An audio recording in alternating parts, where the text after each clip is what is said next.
the quiet suburban town of Maple Ridge, the Bennett family had always been seen as the epitome of success. Mark, a well-respected lawyer, and his wife Emily, a stay-at-home mom, were admired by their neighbors for their seemingly perfect life. Their house, nestled on a leafy cul-de-sac, was the picture of suburban bliss.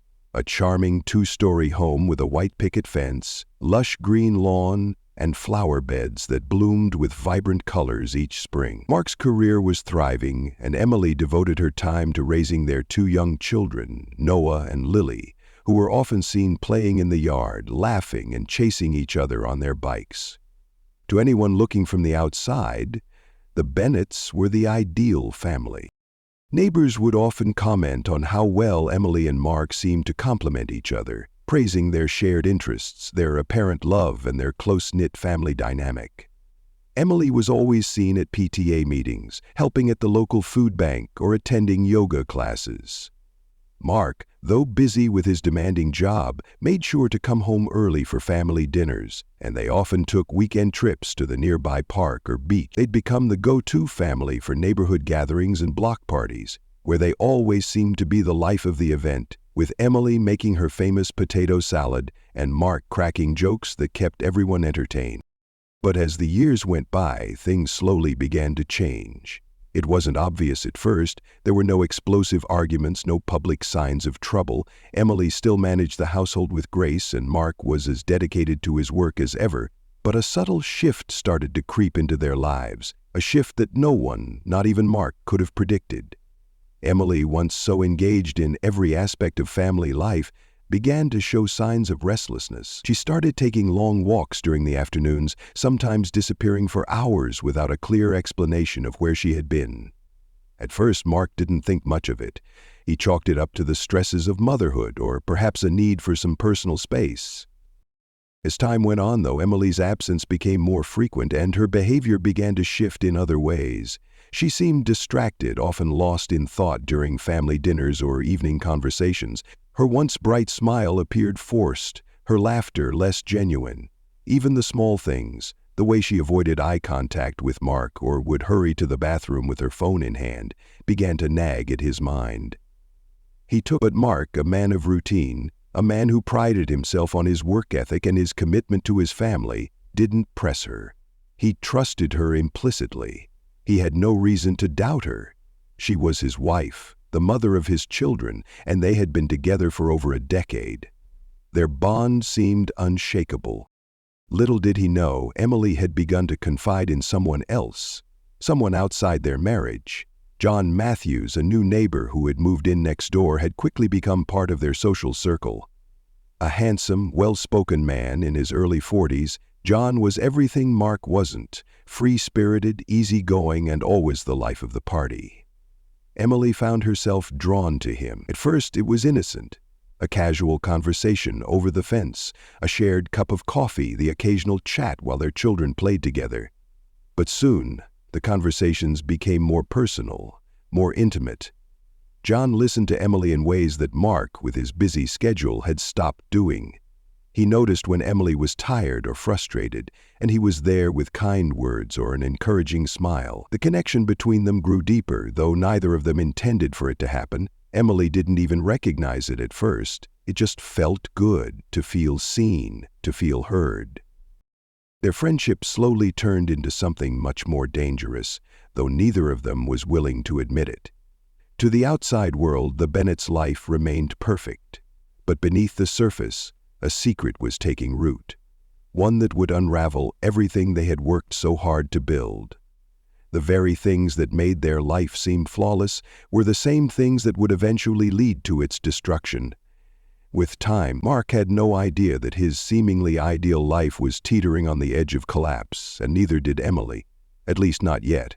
As the weeks passed, Mark began to notice subtle changes in Emily's behavior that he couldn't ignore. At first, they were small things, little inconsistencies that didn't add up. He remembered how, just a few months ago, Emily would be at the door waiting to greet him when he came home from work. Her smile had always been warm, and she would share stories about their day, about the kids, about anything and everything. But recently, things had shifted. When Mark returned home, Emily seemed distracted, her gaze often drifting away as if her thoughts were elsewhere. She no longer greeted him at the door, and their conversations had become shorter, more mechanical. It wasn't that she was distant in a cold, obvious way. It was the quiet kind of distance that's almost harder to pinpoint.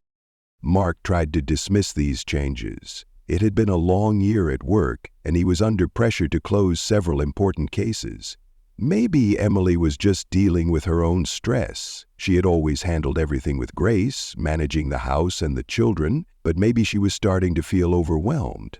After all, she had recently mentioned needing some personal time, perhaps to unwind or focus on things outside of the family. He thought that perhaps she was just adjusting to a new phase of life, one where she could reclaim a bit of herself after years of dedicating so much time to the family. But then the phone calls started. Mark had never been the suspicious type, but there were days when Emily's phone would buzz incessantly, and she would answer it in another room, speaking in low tones. He couldn't make out the words, but there was a quality to the conversation that felt off. It wasn't a hurried or distracted tone. It was deliberate, almost too calm. Emily would always give him a quick smile when she saw him looking at her, but her eyes never quite met his. He told himself it was nothing, that he was just being paranoid, but deep down something gnawed at him. One afternoon, Mark arrived home early from the office, planning to surprise Emily with a spontaneous lunch out. As he pulled into the driveway, he noticed her car was gone. His heart skipped a beat, but he shook it off. Maybe she had gone for a walk or taken the kids to the park. However, when he walked inside, the house was eerily quiet. There were no signs of her usual presence, no dishes in the sink, no toys scattered across the living room floor. His unease grew, and he decided to call her. The phone rang several times before going to voicemail, but when he tried again, it went straight to voicemail after just one ring. That night, Emily came home late. She claimed she had been at the grocery store and had lost track of time, but Mark found it odd that she had been gone for hours. She looked disheveled, her makeup smudged as if she had been out in the wind, and she avoided his gaze when he asked how her day had gone. Emily's usual warmth and openness were absent, replaced by a strange sense of distance. At dinner, Mark tried to bring up the oddity of her absence, but she quickly brushed it off, claiming she had just needed some time alone to think. She spoke with a forced cheerfulness, but Mark could see the faint tension in her body language. There was an unfamiliar, almost guarded air about her. He found himself wondering where she had really been, but he couldn't bring himself to ask directly. His footfalls echoed across the plateau, and he felt a sense of relief, and in that relief came the idea. The idea of confronting her felt too painful, too raw, and he wasn't sure he was ready to face whatever truth might lie beneath the surface. The following week, Emily's absences grew more frequent. She would disappear for hours, sometimes not returning until late in the evening, often making excuses that didn't seem to hold up. Her phone calls, once private but casual, began to carry a strange undercurrent of secrecy. Mark's mind raced as his suspicion deepened. He wasn't sure what was going on, but one thing was clear. Something wasn't right. He knew Emily had been slipping away from him, emotionally and physically, but he didn't yet have the courage to uncover the full extent of her secrets. The perfect life they had built together was starting to show cracks, and Mark didn't know how to stop it from all unraveling. Mark's suspicion grew each day, gnawing at him like a slow-burning fire he could no longer ignore. He found himself questioning everything about Emily, her actions, her words, even her smile. There were moments when the truth seemed so close to his grasp, and then, just as quickly, it would slip away again. The house was no longer the sanctuary it once was. It had become a place of quiet tension, filled with unanswered questions. Emily, despite her best efforts to appear normal, couldn't hide the growing distance between them. It wasn't just her behavior that unsettled Mark. It was the feeling of being left in the dark. The times she would leave without explanation, her sudden bursts of irritation, the way she seemed so detached whenever they tried to engage in conversation. Each night when the children went to bed, Mark would sit up late, his mind racing as he tried to piece together the puzzle of her absences. He'd noticed the way she'd begun locking her phone, something she had never done before. Even though she insisted everything was fine, the trust they once had felt increasingly fragile. One afternoon, Mark decided he couldn't live in this uncertainty anymore. He had to know what was going on, even if it meant facing a truth that could shatter everything. He knew Emily would be gone for a couple of hours that day, taking the kids to a playdate with another mother from the neighborhood. It was the perfect time to do something he never thought he would: follow her. He went to the bedroom door and had come to the slept and was awakened by the electric alarm. He realized that he had to push his new hand phone. He waited until they left the house before slipping into his car, trying to remain unnoticed. His heart pounded in his chest as he pulled out of the driveway, careful not to alert Emily to his actions. He wasn't sure what he expected to find, but he felt a strange compulsion to follow the trail. As he drove through the familiar streets of Maple Ridge, his mind raced with worst-case scenarios, each more painful than the last. Was she meeting someone? Had she been hiding something from him all along? His stomach dropped as he turned the corner onto the street where John Matthews, their neighbor, lived. Mark had noticed the way Emily and John exchanged subtle glances when they bumped into each other at neighborhood events. It had always seemed innocent enough, just small talk between neighbors, but now the sight of John's house filled him with dread. And then Mark saw it. Emily's car parked in the driveway. His hands tightened around the steering wheel as his heart pounded harder. He parked down the street, his pulse racing. He had to see it for himself. He didn't want to believe what his mind was telling him, but the evidence was right in front of him. Mark watched from the car as Emily got out of the car, her steps slow and purposeful. She didn't seem to notice him, or perhaps she didn't care. She walked toward John's front door, a quick glance over her shoulder, and then she disappeared inside. Mark walked to the half of the street, and then she disappeared inside. The world seemed to tilt beneath him. Everything he had believed in, everything he had trusted was unraveling before his eyes. Mark sat frozen in the car for a long time, his thoughts swirling in disbelief. Emily had gone inside. She had gone to John's house, and there was no innocent explanation for it. His mind screamed at him to confront her, but he couldn't bring himself to move. Kagaring stood nearby. He just sat there, torn between the overwhelming need to know the truth and the fear of what that truth might mean for their marriage. When Emily eventually left John's house, Mark was no longer sure what to feel. He could see her clearly now, walking back to her car, her face drawn and her eyes fixed firmly ahead. He followed her back home, his heart heavy with the realization that nothing would ever be the same again. That night, Emily returned as usual, acting as though nothing was wrong. She smiled, made dinner, and asked about his day. But Mark knew. The illusion of normalcy was gone. The quiet, insidious deceit had been exposed, and there was no turning back. Emily had been hiding something from him, and the web of lies she had woven was now fully unraveled. As they sat down for dinner that evening, Mark couldn't shake the image of Emily walking into John's house, knowing that the truth was now a heavy weight between them. The days that followed the discovery were filled with a quiet kind of torment. Mark's mind was consumed by images of Emily and John, and the knowledge of the betrayal that had taken root in their home gnawed at him constantly. It wasn't just the fact that she was having an affair. It was the secrecy, the lies, the way the foundation of their life together, built over years of shared memories and trust, had crumbled in an instant, leaving him adrift in a sea of confusion and hurt.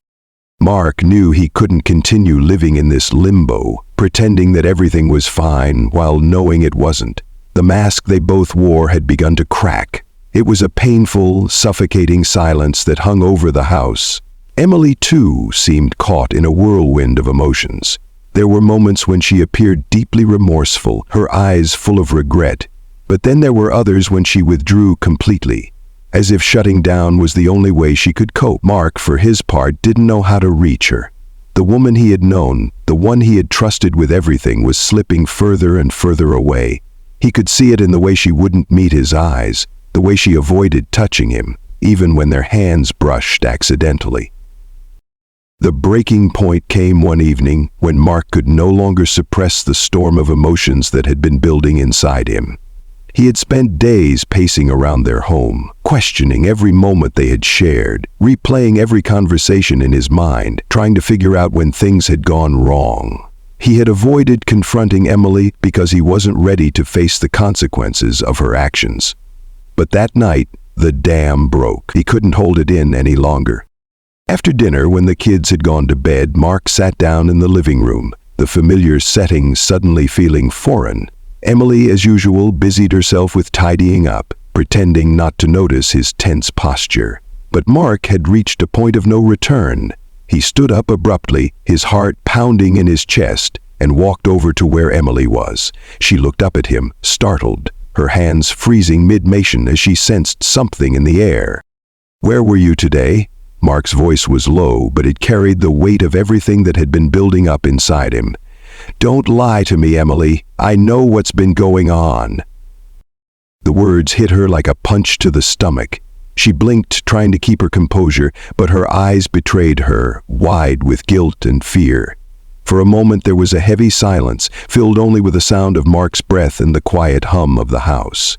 He could see the struggle in her face, the internal battle as she weighed whether to deny it or finally come clean. "I'm sorry," Emily whispered, her voice breaking. "I didn't want to hurt you. I never meant for it to go this far." Mark's chest tightened. He had hoped, deep down, that there was some explanation, some justification for her actions, but hearing her admission made it all too real. The anger that had been simmering beneath the surface for days exploded. "You didn't mean for it to go this far? You didn't think I would notice? How long, Emily? How long has this been happening?" Emily took a step back, her hands trembling. "I never wanted it to happen like this," she said, her voice barely audible. "But John, he made me feel seen, Mark. You've been so busy, and I felt so alone. I didn't know what else to do." The confession hit Mark like a physical blow. The pain of hearing that she had sought solace in another man, that she had felt so isolated in their marriage, made him question everything about their life together.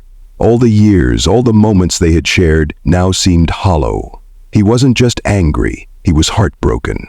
The woman he had loved, the woman he had trusted with everything, had turned to someone else for emotional support, for connection, and he wasn't enough. Mark's mind was a whirlwind of emotions. Betrayal, hurt, anger, confusion. The quiet, stable life they had built was shattered beyond repair. As much as he wanted to scream, to lash out, he was paralyzed by the weight of the situation. Emily, standing before him with tears in her eyes, seemed just as broken. But it wasn't enough. Not for him. "I need time, Emily. I need space to think," he said, his voice trembling. He turned and walked out of the room, unable to bear the sight of her, unable to look at the person she had become. The breaking point had come, and Mark knew their lives would never be the same again. The truth had been exposed, and now the question was whether there was anything left to salvage, or if it was time to let go. The days after the confrontation were filled with a heavy, suffocating silence. Mark had walked away from Emily, giving them both the space they needed to process the gut-wrenching reality of the situation. He had spent the night in a hotel, unable to bear the thought of being in the same house with her. His mind was a chaotic storm of emotions. Hurt, anger, betrayal, but above all there was confusion. He wasn't sure if he could forgive her, but he wasn't sure if he could walk away from everything they had built either. The weight of the decision crushed him. For the first time in years, Mark found himself questioning the very foundation of his life. He had trusted Emily with everything, and yet here he was, betrayed by the one person he had never thought would hurt him. But as painful as it was, the truth had come to light, and there was no going back. Or so he thought. A week after their explosive confrontation, Mark returned home to gather some of his things.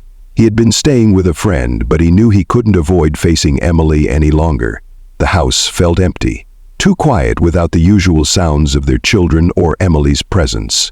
When he walked through the door, it was as if everything had shifted. The atmosphere now heavy with the weight of unspoken words. Emily was sitting on the couch, her face drawn with exhaustion. She looked up when he entered, but neither of them spoke for a long time. Finally, it was Emily who broke the silence. "There's something else I need to tell you, Mark," she said, her voice trembling. Mark's heart skipped a beat. He wasn't sure he could take any more surprises. He had been living in a fog of disbelief, and just when he thought he had processed it all, Emily's words threatened to shatter what little was left of his resolve. "What is it?" he asked, his voice cold, but beneath it there was a flicker of desperation to understand, to get to the heart of what had really been going on. Emily took a deep breath, her eyes full of guilt. "I haven't been completely honest with you about John. It wasn't just an affair. He was manipulating me." Mark's eyes widened. He hadn't expected this. He had assumed that the affair was the culmination of Emily's emotional neglect, but what she was saying now was something entirely different. She continued, her words coming in a rush as if she couldn't hold them back any longer. "John didn't just offer me attention, Mark. He made me question everything about our marriage. He was subtle at first, but he knew exactly what to say. He made me feel like I was invisible to you, like you didn't care about me, about our family.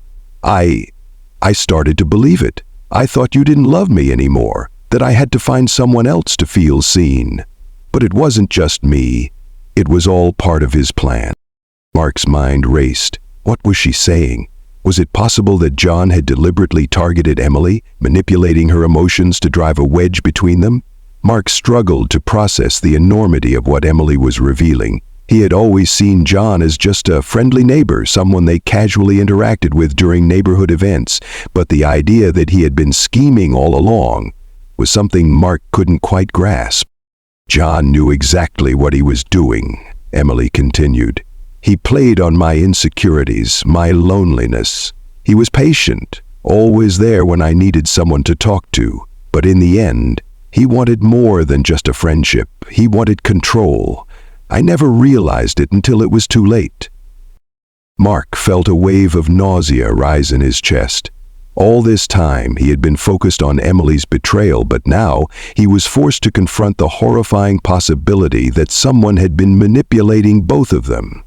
John hadn't just been a willing participant in an affair. He had been pulling strings behind the scenes, orchestrating a delicate web of deceit to turn Emily against him. Suddenly, the pieces began to fall into place. The strange tension in Emily's behavior, the way she had started to pull away from him. None of it had been entirely her fault. John had been an active participant in breaking apart their marriage. And Mark realized, with growing horror, that he had been blind to the manipulation all along. As Emily continued to speak, Mark's anger and hurt shifted. Now, it wasn't just about the affair. It was about the lies that had been woven into the fabric of their entire relationship. His trust had been broken not just by Emily, but by someone they had both welcomed into their lives, someone who had used their vulnerabilities against them. The betrayal had deeper roots than Mark had ever imagined. The shock of the revelation left Mark speechless. The man he had once considered a friend, a neighbor, had turned out to be something far darker, and the realization that Emily had been a victim of manipulation rather than a willing accomplice in the affair only complicated things further. The web of deceit was far more intricate than he could ever imagined, and Mark knew, as he sat in that quiet room, that nothing would ever be the same again. The days that followed Emily's revelation were a blur for Mark. He struggled to process everything, his feelings of betrayal, the anger at John, and the deep sadness that came with realizing the complexity of what had transpired. The man he had considered a friend had turned out to be a predator, using his charm and understanding to manipulate Emily's emotions and push her away from the very person who had loved her. But as much as the truth of John's betrayal angered him, it also made Mark wonder if Emily had ever really been entirely to blame. She had been caught in a carefully constructed trap, and though she had crossed a line, she wasn't the only one at fault. As Mark stood in their living room one final time, he couldn't help but wonder if things could ever go back to the way they were. The scars would remain, but for the first time, he wasn't sure if they were the end of their story or just the beginning of a new chapter.